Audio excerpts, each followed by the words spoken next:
Hey, what's up, everybody? Marcos Villegas here for Fight Up TV, being joined with the undisputed world champion at 140 pounds, Mr. Josh Taylor, who fights this weekend coming up February 26th on ESPN Plus here in the United States against Jack Catterall.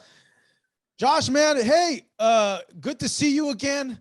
I know you're a few days away from this fight. You becoming undisputed champion is a big deal, especially in the boxing world. Has life changed at all for you since becoming undisputed? Have people treated you differently? Have you noticed anything differently? No, my life's not changed at all much. I'm still the same old me. I'm still the same old Josh Taylor I always have been. You know, I'm just now undisputed champion. You know, and fulfilled my dream of becoming undisputed champion. So yeah, nothing's changed. But in terms of lifestyle and that, but yeah, everything that has changed a little bit more. I'm getting more recognised everywhere I'm going, and you know, my profile's now coming, getting higher, which is good. You know, which is great. Always great to start getting the right recognition for my achievements that I've did, and you know, yeah, it's good. Yeah, so everything's picking up in the right way, but I'm still the same old myself, still the same old lifestyle. So yeah, still the same old Josh. I like you, Josh, because you have no filter, bro. Like, you're not scared to say like what you feel. And like, yeah, I look at you and like, you just remind me of like the people that I hung out with when I grew up, where we're like, you don't give an F, like what you say. You have no filter. You're pretty gangster at times, man. Like I like that kind of energy from people. well, what you see is what you get from me. You know, I've got no hidden agenda. You know, if I tell you you're a prick, I'll tell you you're a prick. You know, if I think you're a prick or I think you're being a prick, I'll tell you you're being a prick. You know, I'll tell you straight to your face.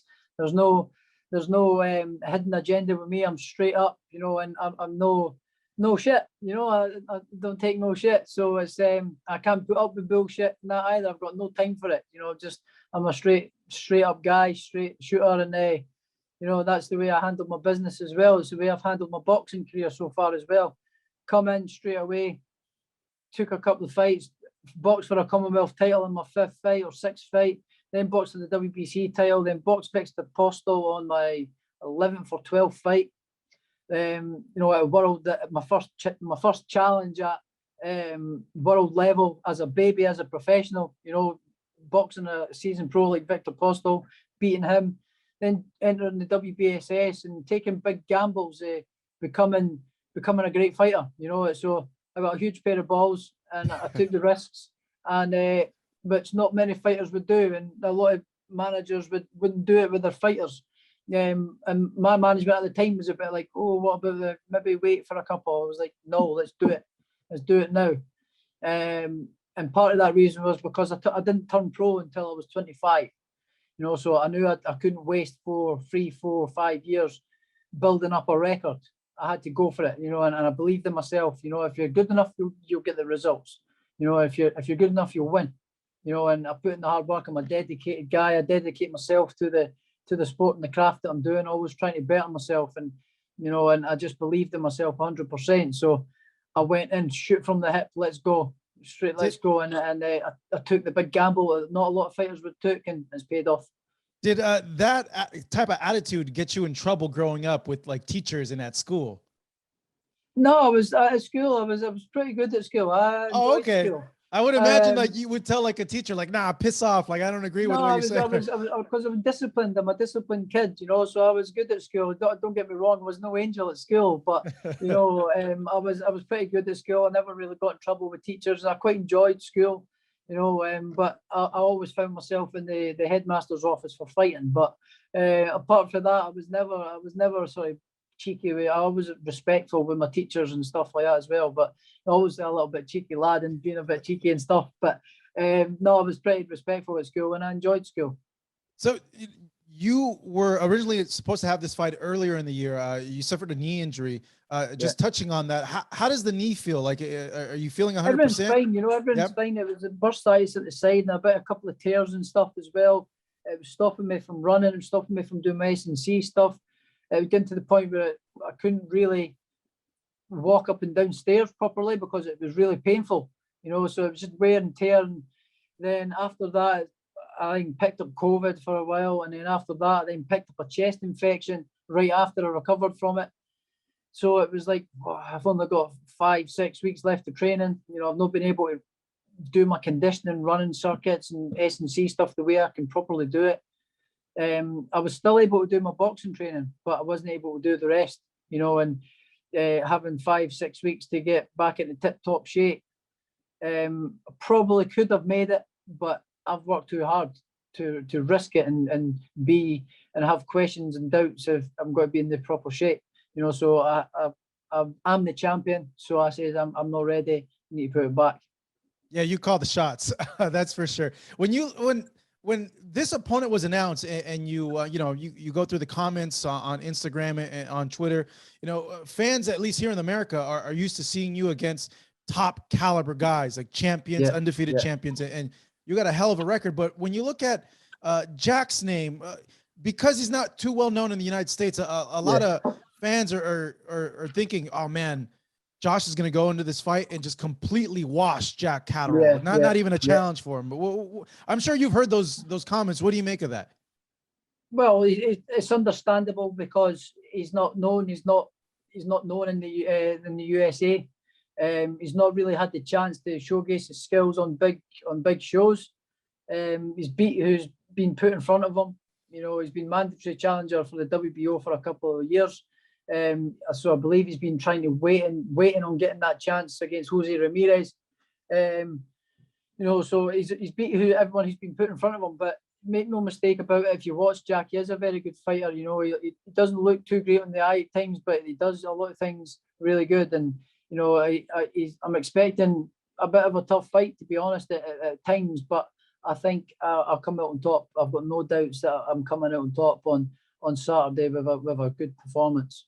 The southpaw versus southpaw thing, is that a tricky thing that a lot of fighters in general don't get to see? But in terms of you, how was that with that dynamic in camp? No, it's fine for me. It's fine for me. You know, it's easier for me to get my shots off. Actually, you know, there's no the awkward angle of getting past the orthodox jab and all that kind of stuff. You know, and clashing feet and everything because you're trying to get on the outside or get the angles with your feet. And there's none of that. You know, there's straight through the middle, so it's easy for me. And I'm a very accurate puncher, so yeah, it's been good. Watching the video that you did with Sky Sports, it's their version of Face to Face, and looking at your interaction, I don't know, it's just me, and I could be totally wrong, but I feel like you feel that your skills are so much beyond Jack's that like you're almost like disrespected that he would even think he can beat you, and disrespected that he should even be stepping in the ring with you. I might be reading too much into it, but do you feel he should even, based on his skills, be in the ring with you? Well, he's earned his chance to be there. You know, he's earned his chance to be there. But I just think, and what I've seen from his performances and stuff, I just think that I do everything better than him. You know, he makes a whole load of mistakes that I'm going to expose on Saturday. When you're defending the belts, and this is just something I've always like wondered as a fan. I know it's expensive to like be undisputed champion because of the sanctioning fees and all that. How is that process? Let fans know, because I know a lot of fans don't know that like, you have to like pay like a little like percentage to like keep the belts, right? A lot of money. It's a lot of money paying out to all the belt sanctionings, you know. So it's a lot of money I'm paying out, you know. So it's difficult to keep a hold of them then, you know. But we'll see what happens on Saturday. But you know, I'm fully confident in getting the right result, and we'll see what happens. We'll see what happens after then. You know, we'll see what we can talk. What's next after Saturday? But yeah, it can be quite difficult to keep a hold of the belts or get fights that you want to go and get, because this fight here, I would after this the Ramirez fight, I would keep chasing big fights. I'm in the prime of my career now. I would keep chasing the big fights, you know, and make some good money and retire while I've got my faculties about me. You know, and but having all the belts, you've got mandatory defence. So Jack's my mandatory for the WBO. Then after this, I'll have the WBC mandatory, then the WBA mandatory. Then it's just mandatory after mandatory after mandatory. So then becomes you can't get the marquee fights that you want because you've got to do these mandatories. Otherwise, you get stripped of titles. I hate to even mention this because you work so hard to be undisputed, but is that making you want to bump up to 147 to not deal with that? Well, that's a longer term goal for me, is to move up and challenge, become a 2-weight world champion, you know. But I don't want to talk about obviously that at the minute. You know, it's not on my mind. I'm not even thinking about it, you know. But obviously longer term goals if I get the right result, or when I get the right result on Saturday, then we can talk about what my plans will be. But right now, I'm dialed in and focused in on Saturday. No, yeah, no, certainly. You're a few days away from the fight. At 140, you've accomplished everything. Obviously, you've become undisputed. But is there a name there currently that really like gets you up? That you think it's that big challenge that can keep you at 140, or you're thinking it might be one of the guys? There's good fighters out there. I've beat them all. I've beat all the guys at all the top dogs that were there. Already. I've already beat them. But there is good fighters. You've got Zepeda there. You've got Ramirez. You've got Ramirez as well. You also got Progre. You've got Teofimo Lopez coming up now as well. You've got Gervonta Davis. I don't know what he's doing with himself, but these are all big names. These are all big names at 142. So yeah, there's still some big fights there. But in terms of achieving things, in terms of adding more titles to my name and going down as an all-time great, could become a two-weight world champion. Yeah, no, obviously I think that would put you in the history books as one of the greatest, if not the greatest, from your country. Do you feel you're already on that path? Like you're already on the path to be the greatest Scottish boxer ever? Well, I don't like to compare myself to any of the champions before me, because I'm proud of every single one of them in their own right. They inspired me to do what I'm doing and to be where I am. Especially Ken Buchanan. Then there was Ricky Burns.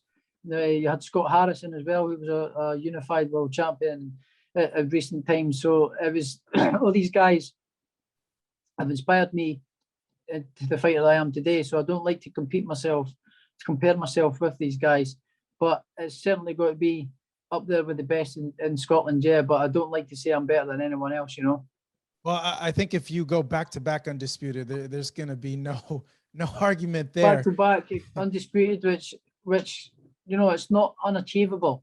I believe I can beat these guys at 147 as well. So it's not unachievable, and no one's ever done it in the sport. And that way, I can go down as a real all-time great. Get one of the Hall of Fame rings. We're gonna have a couple if you do that, from different countries, internationally and domestically. You mentioned Teofimo Lopez. Do you feel that's still a big fight, given that he lost to George Kambosos? Yeah, of course.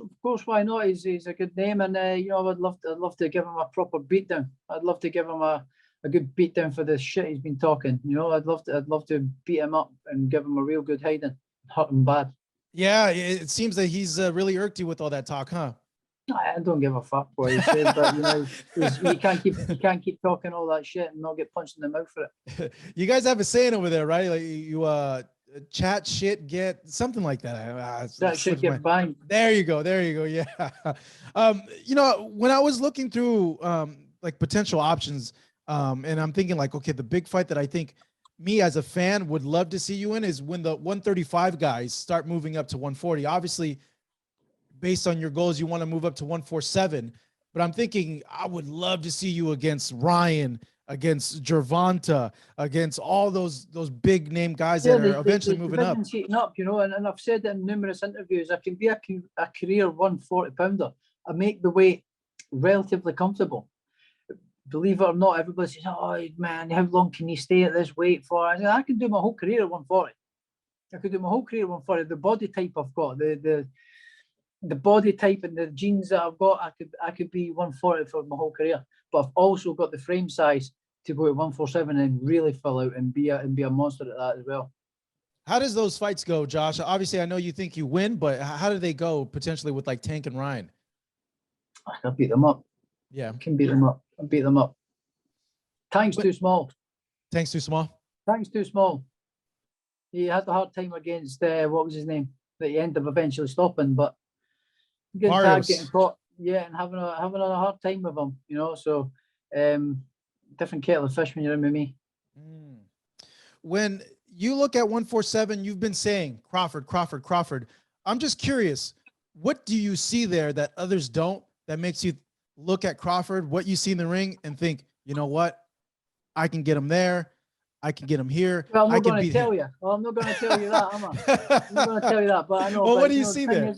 Thing is as well, I see a few things, but I see the thing is as well, I believe he's the best pound for pound fighter on the planet, and I think that's why I'm in the game, to challenge myself against the best, and to be the best, you've got to beat the best. And my style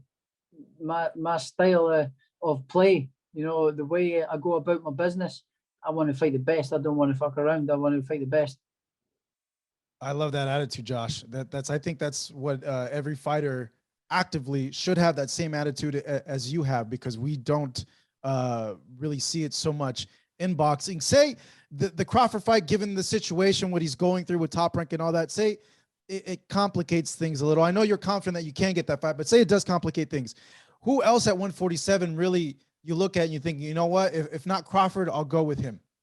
Errol Spence as well. You've got Errol Spence. You know, you've got Keith Thurman and that as well. You obviously Sean Porter's just retired, but you've got Ugas as well. All these names are massive names. Even non-title fights at 147 are massive fights because the division's stacked. But you know, I'm not want to talk about 147 and that. I've got a massive fight ahead of me on Saturday, and you know, I can't afford to lose vision of what's happening, because he's standing in the way of these goals that I want to do. And you know, and make no mistake about it, he's been waiting a long time for a shot at a title, you know, and he's going to get the chance to change his family's life here. So, and he's a very good fighter as well. He's a capable fighter. He's a very capable fighter. You know, you go and watch his fights, he's very good. So I need to win this fight on Saturday at all costs, and I will. So with all due respect to you, I don't want to keep talking about these other fights. I want to talk about Jack Catterall, my fight, and what's happening on Saturday, and that's it. But I did notice a twinkle in your eye, a smile when you mentioned all those things. Yeah, because there's massive potential, you know. But I don't want to think about it. You know, there's massive potential. I don't want to steer away from what I've got ahead of me. All right. Last question here for you, Josh. I was watching a documentary on you yesterday that Top Rank put out. And in it, your dad had mentioned that since you were a little kid, you always knew you would be a world champion. Usually kids don't think about that kind of stuff when growing up. What made you so sure that you would become what you would become now? Like, would you know there as a kid? I used to write world champion, but I never knew at what, you know. I never knew at what. I just knew I was going to be something with my life, you know. Probably I would have been thinking at the time motorbike racing, you know, a MotoGP star or a World Superbike kind of guy, because I'm into motorbikes. But I've always been fiercely competitive at anything I do. You know, in football, I thought I was the best football player. I wanted to be the best football player. When I was running at school, whatever, I wanted to be the best runner, best in the BMXs, best doing this, best. I would be the best in whatever I do. I'm fiercely competitive, you know, and I've always being world champion. When I got into boxing and I started doing well, I was like, I'm going to be world champion, you know, and I'm going to be world champion. You know, I've always known that I was going to be something with my life. Man, good stuff, Josh. Really appreciate this man right here. The undisputed 140-pound world champion fights this weekend, February 26th, defending his titles against Jack Catterall. As always, Josh, it's good seeing you. Thank you for talking to us. Appreciate it, buddy. No problem. Thanks for having me. Thank you. Thank you so much for watching this video, and make sure to subscribe for more videos of your favorite fighters over here on Fight Up TV, and give us a follow online as well at Fight Up TV on Twitter and on Instagram. We appreciate it, guys.